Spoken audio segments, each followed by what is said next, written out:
यार 1 में नहीं हुआ, 2 में नहीं हुआ, 3 में नहीं हुआ, 4 में नहीं हुआ, 5 में नहीं हुआ, 6 में नहीं हुआ, 7 में नहीं हुआ, 10 में बैठेंगे। इसीलिए जब तक अपने आप को झोंकोगे नहीं ना, अपने आप को जलाओगे नहीं ना, तब तक कुछ नहीं होगा ना, जान लो। यूं यूं प्लेसमेंट हो जाता है। क्या कन्विंसिंग पावर होना चाहिए ये मैं आपको बताऊंगा, आप मेरे को व्हाट्सएप पे मैसेज करना। दोस्तों इस वीडियो में मैं बात करने वाला हूं कि पर्सनल इंटरव्यू जो होता है आपका, वो कैसे होता है, उसको कैसे क्रैक करें। इसके पीछे जो वीडियो था, मतलब इसके पहले जो मैंने वीडियो लाया था, वो था जीडी राउंड कैसे क्रैक करें, क्योंकि हालांकि ज़्यादा प्रॉब्लम होता है जीडी राउंड क्रैक करने में। तो अब आपने वो जीडी राउंड क्रैक कर लिया, अब आते हैं कहाँ पे, पीआई राउंड, मतलब पर्सनल इंटरव्यू, जहाँ एक कमरे में आप रहोगे ओनली, और आपके सामने एक एचआर रहेंगे या 2 या 3 लोग रहेंगे एचआर, जो आपसे क्वेश्चनिंग करना स्टार्ट करेंगे और क्रॉस क्वेश्चन करना स्टार्ट करेंगे। तो याद रखना, किसी भी कंपनी का जो पर्सनल इंटरव्यू होता है, उसमें आपको एक हार्ड कॉपी रिज्यूमे का ले जाना पड़ता है। सबसे पहले क्या पूछते हैं किसी भी पीआई राउंड में, किसी भी पर्सनल इंटरव्यू में, सबसे पहले क्या होता है, इंट्रोडक्शन होता है। तो इंट्रोडक्शन पहले हमें कैसे देना है, इसकी पूरी तैयारी आप अपने साइड से करके जाना।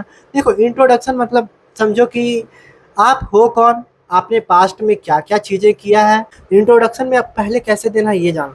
सबसे पहले तो आपको अपने बारे में बताना है, मतलब अपना नाम बताना है। नाम बताने के बाद, जैसे मैं अपना एक इंट्रोडक्शन मैं यहाँ पे लगा लिखा हुआ होगा, मैं यहाँ पे स्क्रीन पे लगा दूंगा, आप देख लेना, उसको पढ़ लेना, काफ़ी है उतना। उसके बाद अपना सबसे पहले हायर एजुकेशन बताओगे। अगर आप एमबीए कर रहे हो या बीटेक कर रहे हो या कोई सा भी हायर एजुकेशन जो है करेंट में या जो परस्यूइंग में भी है, वो अपना वहाँ पे बताओगे। I am pursuing my MBA, इस तरह से आप बोल सकते हो। या उसके बाद फिर आप ग्रेजुएशन का बोलोगे। ग्रेजुएशन के डिग्री बोलने के बाद 10th और 12th का बोलना नहीं, वो क्रॉस क्वेश्चन करेंगे तो बाद में बता देना है। फिर उसके बाद अपना फैमिली बैकग्राउंड बताओगे। फैमिली बैकग्राउंड बताने के बाद अभी करंट में कहाँ स्टे कर रहे हो वो बताओगे।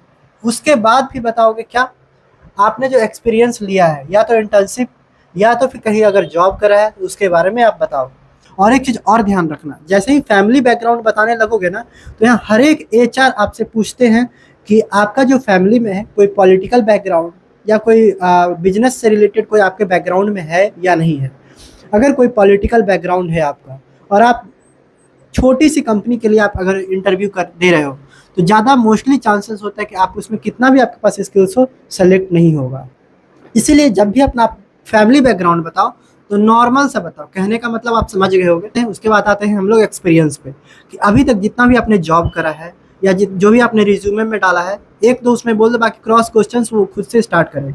ठीक है, ये सारा कुछ आप अब जो भी बोलना है कॉन्फिडेंटली बोलना है, एकदम डरना बिल्कुल नहीं है। धीरे धीरे हेलो माय नेम इज ये वो आई एम ये ऐसे आई करके नहीं बोलना है। ठीक है, फ्लुएंटली बोलना है, बीच में इस तरह से भी नहीं बोलना है, होता है ना, आई ऐसे करके नहीं बोलना है। ठीक है, जल्दी जल्दी भी नहीं बोलना है। ठीक है, वरना वो लोग बोले समझेंगे कि ओवर कॉन्फिडेंट हो रहा है, ये कुछ ज़्यादा ही ये हो रहा है, तो इसको हटाओ। इसीलिए आराम आराम से, बिल्कुल ज़्यादा स्माइल भी नहीं करना है, प्यारा से स्माइल रखना है। एचआर को लगे कि हाँ ये बंदा मैच्योर है और जो भी जवाब सवाल करो सटीक आंसर देता है। देखो मोस्टली चांसेस पता है क्या होता है, जैसे ही आप पीआई राउंड के लिए बैठते हो ना, तो इंट्रोडक्शन जैसे ही आपका खत्म होता है, तो आपका जो रिज्यूमे में रहता है ना, बस उसी से क्रॉस क्वेश्चन ज़्यादातर आने का चांसेस रहता है। उसके बाद जो सेकेंडरी ज़्यादा क्वेश्चंस जो आने का चांसेस रहता है एचआर की तरफ से, वो रहता है उनकी अपनी कंपनी। जो उनकी जो अपनी कंपनी है, कौन से प्रोफाइल के लिए है, उनकी कंपनी के बारे में आप ही से पूछेंगे कि वो कंपनी के बारे में आप क्या जानते हो। उसके बाद फिर ये भी पूछा जा सकता है कि कॉमन क्वेश्चन है कि आज से 5 साल बाद आप कहाँ देखना चाहते हो, जेन्युइन सा रीज़न देना है इसका। लेकिन सबसे अहम बात पता है क्या है, सबसे अहम बात है कि आपका वो प्रोनाउंसिएशन और इंट्रोडक्शन में जो आप कॉन्फिडेंस लेवल अपना जो बूस्ट रखते हो, ये हमेशा उसको देखते हैं। अब पहले आप बहुत लूज थे, उसके बाद फिर कॉन्फिडेंस लेवल हाई हो गया, इसमें भी उनको डाउट होता है, इसमें भी सिलेक्शन का चांसेस कम होता है। अगर आप स्टार्टिंग से कॉन्फिडेंस रहोगे ना, तो आपका सिलेक्शन का चांसेस आराम से है। इसीलिए देखते हो बहुत लोगों को कुछ नहीं आता, वो 5 लाख 6 लाख का पैकेज लेके रखते। क्यों? क्योंकि उनके पास कॉन्फिडेंस है, और जो स्किल्स उन्होंने मेंशन किया हुआ होता है रिज्यूमे में, वो स्किल्स के बारे में उनको नॉलेज भी होता है। देखो बहुत सारे लोग पता है क्या करते हैं, रिज्यूमे में फेक रिज्यूमे भी बना लेते हैं और बहुत कुछ उसमें इतना ज़्यादा लिख देते हैं कि जैसे कि बहुत ज़्यादा प्रोफेशनल रिज्यूमे है, इस तरह से। लेकिन आप एक काम करना, अगर मान लिया प्रोफेशनल रिज्यूमे अगर बना भी रहे हो, फेक भी बना रहे हो, तो यहाँ पे एक चीज़ याद रखना कि जो जो स्किल्स तो लिखा है ना, उस स्किल्स को ना एक बार चैट जीपीटी या गूगल से सर्च कर लो कि इस स्किल्स में होता क्या है। जो भी एक्सपीरियंस तुमने इंटर्नशिप में किया है वो एक्सपीरियंस सारा A to Z बताओ कि डेली मेरा ये काम होता था, इतने बजे से इतने बजे तक काम होता था, मैं ये करता था, मैं वो करता था, मेरी सैलरी इतनी थी, बाकी मैं टाइम को कैसे मैनेज करता था, सारा A to Z पूछा जाएगा। देखो HR 2 ही 3 चीज में ज्यादा डिटेल जाता है। पहला वो चीज होता है आपका इंटर्नशिप या जॉब, इसमें इतना ज्यादा चले जाएंगे क्योंकि देखो आपने अगर जॉब या इंटर्नशिप किया है तो उनको पता है कि ये बंदा थोड़ा बहुत एक्सपीरियंस है, जानता है मार्केट के बारे में या कॉर्पोरेट के बारे में, तो इसको मेरे कंपनी में ईजी सब कुछ समझ में आ जाएगा। बहुत सारे लोग पता है क्या चाहते हैं कि जितना कम से कम खर्च हो इस बंदे के ऊपर ट्रेनिंग करवाने में, जितना ज़्यादा कम खर्च होगा आपके ऊपर ट्रेनिंग करवाने में उतना जल्दी सिलेक्शन का चांसेस है कि आपको वो उठा लेगी। तो आप ऐसा दिखाओ कि आप कॉर्पोरेट में सब कुछ जानते हो, आपके ने कॉर्पोरेट में काम किया है। अगर आप किसी चीज़ को मेंशन कर रहे हो तो उसके बारे में पूरा एक्सप्लेन नॉलेज ले लो, क्योंकि आपके पास वहाँ पे प्रैक्टिकल करने का नहीं रहेगा, वहाँ पे आपको नॉलेज ही रहेगा जो आपको सिलेक्शन दिलवा सकता है। ठीक है, प्रैक्टिकल कब होता है? फील्ड में या कॉर्पोरेट में या मार्केट में, यहाँ पे प्रैक्टिकल हो सकता है। लेकिन सामने आपका क्या है, आपके पास नॉलेज है, आपके पास स्किल्स है, वही दिखाने का एक मेन रास्ता होता है। तो आपके पास जितना ज़्यादा नॉलेज उतना जल्दी सिलेक्शन।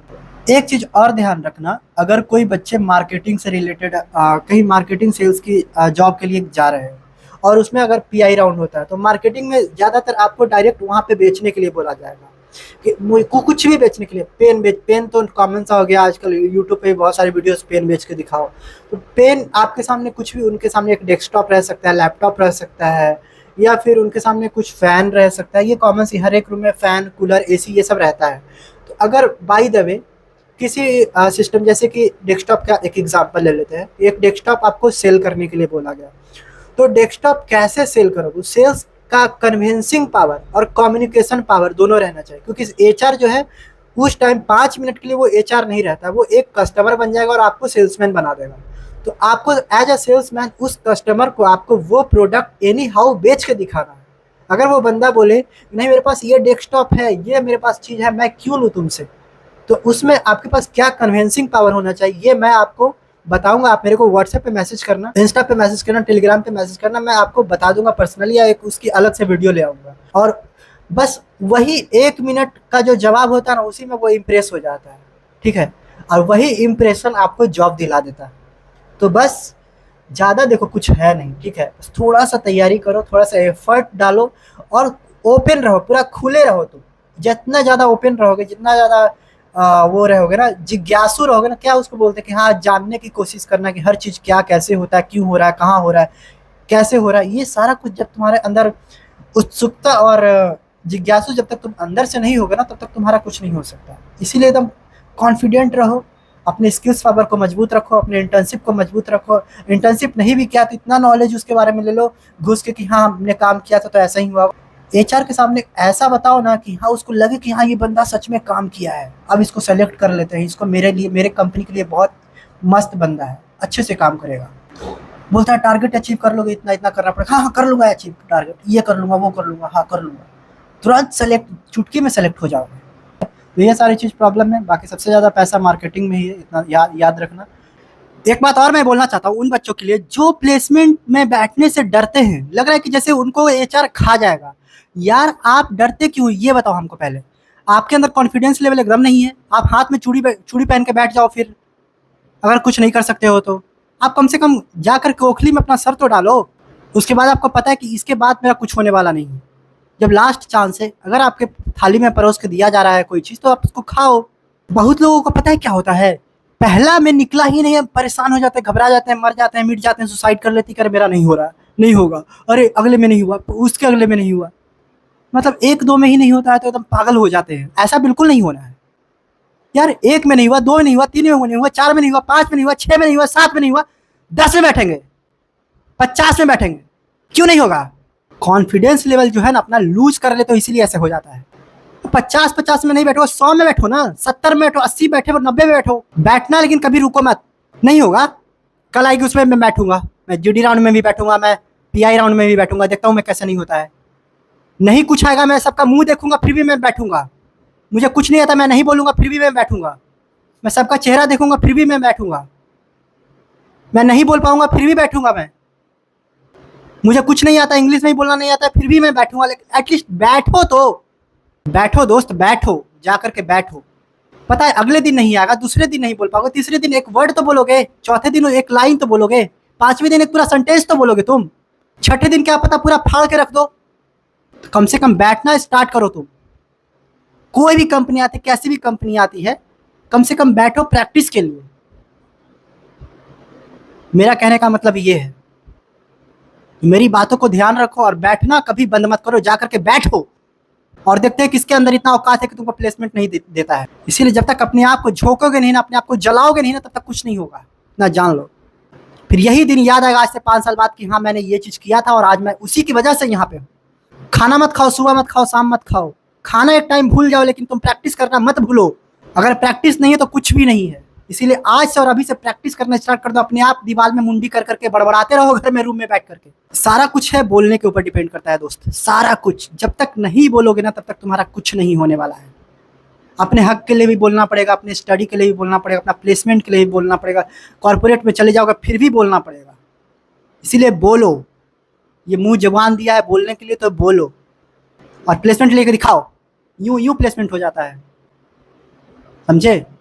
और इस मंथ के लास्ट तक या अगले मंथ के लास्ट तक सबको प्लेसमेंट लेना यानी ज़रूरी है। ठान लो कि मैं अगर नहीं लूँगा तो मैं नहीं खाऊंगा, पूरा दुनिया छोड़ दूंगा मैं। दुनिया की सबसे जो गंदी गाली होती है ना, वो अपने ऊपर लगा करके देखो, खुद को दे के देखो कि अगर मैं नहीं हुआ ये चीज़ तो मैं ये चीज़ बन जाऊंगा, मैं ये चीज़ कहलाऊंगा। अगर मेरे से नहीं निकल पाया तो दीवार में जाकर के अपना सर फोड़ लूँगा मैं, अगर नहीं हुआ तो। इसलिए जा करके बैठो और निकाल के दिखाओ और देखना यूं यूं निकल जाता है। जिस दिन निकलेगा ना, उस दिन चेहरे पे ये खुशी रहेगी, चलो कम से कम मेहनत का तो फल मिला ना। इसलिए किसी भी फील्ड में हो, कुछ भी करो, बिना मेहनत का कुछ नहीं होता है दोस्त। ना घसीट के एकदम रिगड़ के होता है, हो जाता है। लेकिन उसके लिए क्या करना पड़ता है, घसीटना पड़ता है, रिगड़ना पड़ता है, 5 दिन बिना खाए पिए रहना पड़ता है, पसीना बहाना पड़ता है, 24 घंटे मात्र 2 घंटे ही सोना पड़ता है, तब जा करके होता है। प्राइवेट को निजी मत समझो, प्राइवेट सरकारी में अगर बेस्ट करना है तो ये चीज़ करना पड़ेगा। आज तो हज़ारों लोग जाकर 7,000 की नौकरी जाकर के बर्तन धो रहे हैं, 7,000 की नौकरी कर रहे हैं, 5,000 की नौकरी कर रहे हैं, बहुत लोग मिल जाएंगे। 10,000 की नौकरी कर रहे हैं, 3,000 महीने के वाले भी मिल जाएंगे नौकरी करने वाले। लेकिन प्राइवेट सेक्टर में सबसे बेस्ट कैसे बने, इसके लिए आपको रिगड़ना पड़ेगा, अपने आप को रगड़ना पड़ेगा। अपने आप को जब तक रगड़ोगे नहीं, अपने आप को घसीटोगे नहीं ना, तब तक प्राइवेट में भी आप हायर ओहदे पे नहीं पहुंच सकते हो। अभी मैं जॉब की बात कर रहा हूँ, फिलहाल जॉब तक ही लिमिट रहते हैं। अभी अपनी औकात यही रखो, जॉब तक ही। उसके बाद जब फाइनेंशियल कंडीशन धीरे धीरे सुधरने लगे ना, तब अपनी औकात धीरे धीरे बढ़ाना शुरू कर दो। कोई रोक के थोड़ी रखा है, तुम्हारा पैर पकड़ के थोड़ी रखा है कोई, तुम खुद अपना पैर पकड़ के रखे हो यार। चलो आओ बैठो, डेली बैठो आकर के कंपनी में। बैठ करके लेक्चर सुनने से और ज्ञान देने से दूसरों का ये नहीं होता है। मुझे पता है कि तुम्हारे अंदर भी बहुत ज़्यादा ज्ञान भरा हुआ है, लेकिन अपने ज्ञान को उस आलस के चपेट में ना घुसाते जा रहे हो। तो उस आलस को त्यागो और निकलो वहाँ से, कंफर्ट जोन से निकलो। चलो मिलते हैं फिर से एक नए वीडियो में, नए कंटेंट के साथ, एक बड़ा और भी खतरनाक सा मोटिवेशन वीडियो के साथ। तब तक आप लोग अपना ख्याल रखो। जय हिंद, जय भारत, लव यू ऑल दोस्त, लव यू ऑल।